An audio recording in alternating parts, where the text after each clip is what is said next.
Hello, this is Vlad and a new story from my channel, Amazing Life Stories. I'd pour this into a flower pot. The nurse rattled the bottles irritably in the next room, certain that Dina was asleep and hadn't heard a thing. Why? It's medicine, asked an unfamiliar, ringing voice. Darlings, probably. Oh, please. Medicines like that are only for the next world. Dina was wary. She got sick 5 years ago. It all started with a high fever and body aches. Then a runny nose, a cough, and when the runny nose cleared up, it turned out all smells had disappeared. The whole family was sick then, but that day was the hardest. She didn't have to be hospitalized. However, the doctor said the consequences of the virus could be severe. Her recovery was long and difficult. She thought money could solve any problem, but it wasn't so. The money allowed her to go to a good sanatorium, buy expensive medications and vitamins, but it didn't give her the strength to recover. Din, why are you barely dragging your feet? Her friend, who had also had the virus, laughed at her. I'm completely exhausted. It's happened so many times. I take the covers off the bed, start folding them, and then I realize I've been sleeping across the bed for the last 2 hours, holding the corners of the covers in my hands. Or I blink, and it's like I'm in a time machine, transported back in time for half an hour. Quote. Her friend laughed at such comparisons. However, she herself had already slowly started running, while Dinah even climbed up to the second floor as if she were walking into outer space. The doctor said she would definitely recover within 6 months. But 6 months passed, then a year, then 2 or 3, and the constant fatigue didn't go away. Darling, maybe you should get another checkup? Her husband worried. But where else? All I do is get tested and undergo examinations. The doctors find nothing.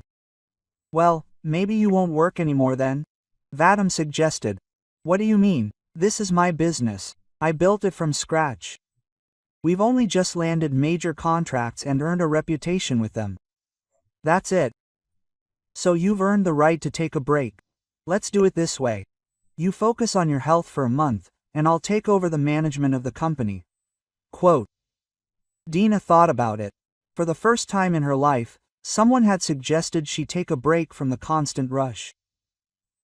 She could admit that she, too, could be weak and devote time only to herself. Dina grew up in a large and close-knit family. But there was never enough money. Mom barely had time to clean, do laundry, cook for her 3 sons and a daughter, and drive them to clubs and sections. Dad worked around the clock to provide for the family. Mom didn't get sick, and all the household responsibilities naturally fell to Nadina, the youngest of the children. And also as a cleaner. She worked part-time in 2 offices in the evenings to have enough money for her studies. Then her father passed away. The inheritance was divided unequally. A car, a garage, a motorcycle, a large apartment. Everything the brothers took it for themselves. She got the dacha. A flimsy house on 600 square meters. With a heavy heart, she sold it. The plot of land was next to the cottage. Their owners had been offering good money for a long time. You fool, why did you sell it? This is our family nest. Where are we going to go now? To the bathhouse, or for a barbecue? The brothers shouted. And where do you think I should live? In the summer house in the winter? Then get married and live with your husband, suggested the eldest brother. Or work, whatever you girls know how to do, the middle one laughed vilely. And anyway, how long are you going to live in our apartment? It's time to know when to stop. I'll give you 2 days. And where will I go? Where am I supposed to live? And why should I care? The dacha is a memory of my parents. You shouldn't have sold it, the youngest was indignant. And why should I care where you will grill kebabs? She shrugged Dina's shoulders. She cried for 2 days from helplessness and injustice. Then she packed her things and moved to another city. And there, brick by brick, she built her empire. First a sewing workshop, then a studio. Thanks to her excellent taste and flair, Dina quickly became famous. But you can't really make much money as a seamstress, or even a fashion designer, these days, so she decided to study further. Marketing, investing, then she dove headfirst into the internet and quickly realized what opportunities there were. Her eldest brother died during one of the armed conflicts. The youngest worked 3 days in a mine, then 3 days as a taxi driver, and the middle one got involved with a bad crowd and disappeared. But Dina now had her own country house, a personal driver, and a company that brought in quite a profit. The studio was also operating, but it was a hobby, not a business. Dina Valerievna, do you ever rest?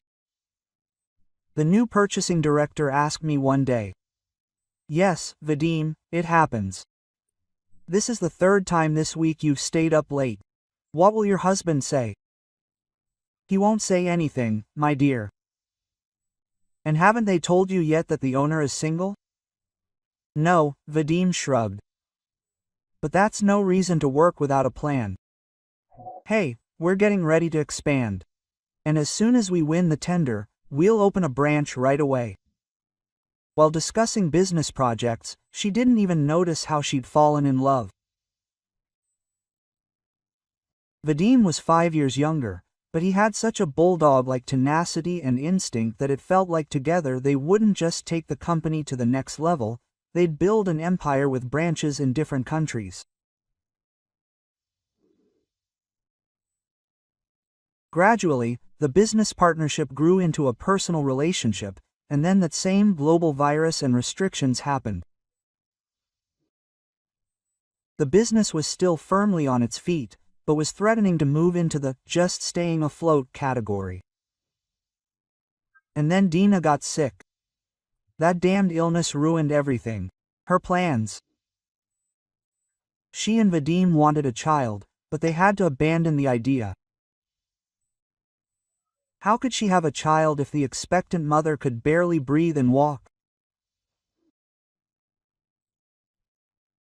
At first she simply felt weak, but still continued to live as usual, but for the last 6 months she had not left the house and spent almost all her time in bed.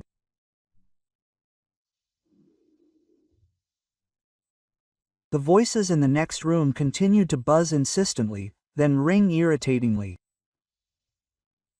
The nurse insisted that such medications were completely unsuitable for Dini. But I think you're exaggerating. You're not a doctor. You can't know what such medications are for, the ringing voice answered mockingly. My dear, I may not be a doctor, but I see everything. She takes the medicine every day. But nothing's getting better. Even the doctor, when he came, was surprised.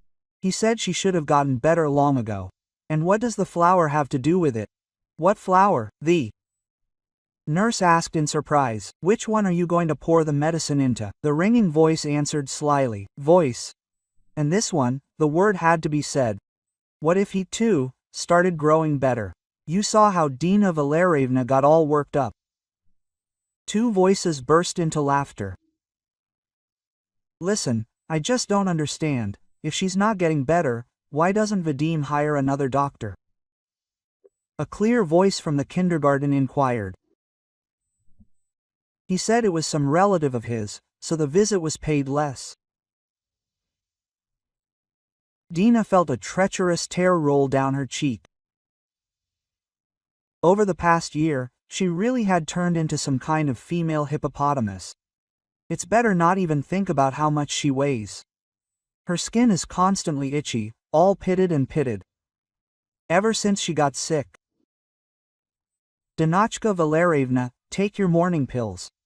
Suddenly, the nurse's voice murmured above the spirit. Wait, let's talk, she ordered. Let's talk, but about what? You know Vadim doesn't like the staff talking to him or you, but he's not here right now. Tell me, who's that in my garden? Who are you talking to? In the garden, the nurse seemed lost in thought, and then seemed to remember something. It's Natasha. Don't you know her? She's just a girl, Babani's granddaughter, the one who treats with herbs. And what is Natasha saying? What could she possibly say? All sorts of nonsense. Dina took her morning dose of medicine and fell asleep again. The dream was unpleasant, but Dina didn't remember it.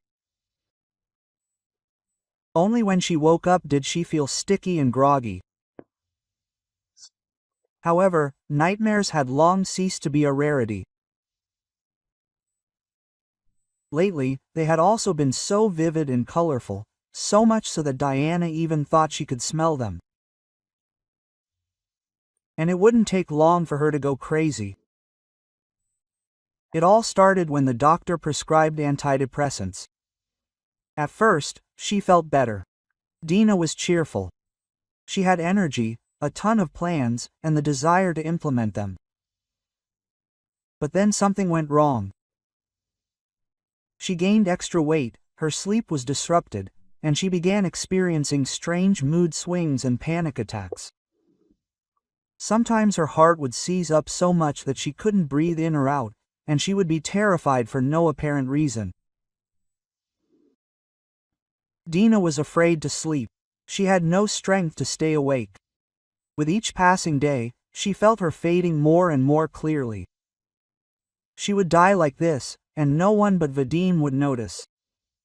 And yet, just recently, she had been vibrant, beautiful, slim, and successful. Dina decided that today she would definitely get up and go out into the garden. With difficulty, leaning on the nurse's arm, she finally made it 50 steps and found herself in the yard for the first time in a week, and immediately regretted it. Vadim was sitting on the swing, hidden by a single lilac bush, talking on the phone. I need a little more time. It will all be over soon, just a little more, and my heart won't take it anymore. Believe me, I know what I'm talking about. The other man asked a question, and my husband laughed. And if anyone suspects anything, we have a nurse. Well, she mixed up the medicine, mixed up the dosage, and who knows what else. Especially since Dina has some specific pills. Vadim must have touched the screen, and the sound switched to the speaker. Don't forget, no one should know that we know each other. Dina heard the voice of her middle brother, the one who got involved with a bad crowd. This loose cannon ditched me and my brothers, grabbed everything for herself. This kind of thing needs to be punished. Yes, you're right. They would do the same to her in prison. But we're not in prison, so we'll teach her a lesson our way. The brother got carried away. Thanks, by the way, for agreeing to help. Well, how else? We went through so much together in our youth. And it would be to my advantage to teach her a lesson, upstart. Don't forget about the contract. I really need this money. I can't stand being around her anymore. You should have seen what a pile of fat our slender little thing has turned into. Dina turned to the nurse, who stood there with her mouth open. What's this? He's talking, Dina whispered. I don't know. He said these were new pills for your heart, and I, a fool, believed him. Let's go home. Let me call Natasha's grandmother for you tomorrow. In the morning, as soon as Vadim left for the office, Granny Anya came. She just looked at Dina and immediately shook her head. What have you done to yourself? Why are you taking all these chemotherapy pills? Well, I didn't do it myself. The doctor prescribed it. Vadim bought it, and the nurse brings it. Oh, you should thank your nurse. Vadim told her to find someone to take care of the flower beds too. That's why she invited my Natasha. And Natasha told me about you. What she told me? That your husband is poisoning you. Look at yourself, you can barely stand. And just a year ago you were running around the village in the mornings. And the nurse told me about that conversation.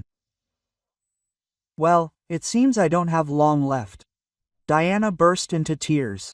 What a fool, you're not even 40 yet, and you're burying yourself. I have a nephew, a lawyer. I'll bring him to you tomorrow, you can consult. And indeed, the next day, Kirill came to see her. As it turned out, they had known each other for a long time, and the man had even once tried to court her. Now Kirill looked at her and seemed not to recognize in this faded woman, who was barely getting out of bed without help, the beautiful Dina whom he admired. He listened to her very attentively, and then told her to get ready quickly. Let's go to the hospital and find out what's going on. A good friend of mine has his own clinic, he will help. At the hospital, Dina fearfully extended her hand to the nurse when she got ready to take tests.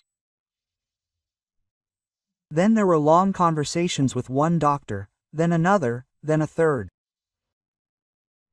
The nurse was also telling and prompting something, and the doctor just shook his head. Dina, tell me honestly, do you even understand what's happening to you? I thought it was a consequence of the virus. No, you're wrong. Apparently, your husband decided to get rid of you. The excess weight is partly due to the pills, and partly due to your lifestyle. Your nightmares are for the same reason. Vadim himself puts the pills in the pill box. Well, most often, yes, the nurse intervened. And you most likely don't even know what exactly he puts in. And I'm sure he could have given you illegal drugs, otherwise it all cannot be explained. So what? We'll talk to your lawyer, if you don't mind. Kirill hugged Dina and promised that he would help her. Well, and then everything spun. She didn't always understand what was happening, or rather, she didn't always want to understand and believe in that Vadim really had started a relationship with her only to live off her and steal her company. And especially that the mastermind behind this wild plan was her own brother, the same one who had once literally thrown her out on the street. And it all started as a joke. If you pour medicine on Diana's plants, they too will quickly become fat, just like her. Granny Anya had to put a lot of effort into restoring Diana's will to live and her self-confidence. She forced her to drink some herbal teas and go outside every day. The nurse also got involved, and once, half-jokingly, she suggested Dina vacuum the carpet. As it turned out, this simple physical action helped better than any pills. Throughout the entire trial, Kirill came to check on her.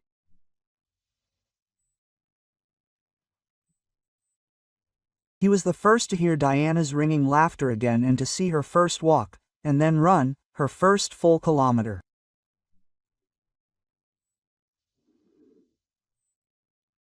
And he was also the first to ask the strange Dina out on a date right before the trial. Vadim. The investigation uncovered numerous violations in the company's operations committed by Vadim. They were saved from bankruptcy only by the fact that several regular clients agreed to renew their contracts. And after the trial, step by step, Dina managed to restore the company's reputation, especially with an assistant like Kirill. A short time later, they decided to get married. A year later, Dina gave birth to twins. If you like this story, please support me with a thumbs up button. It's just one click for you, but it means a lot to me. All the best, M.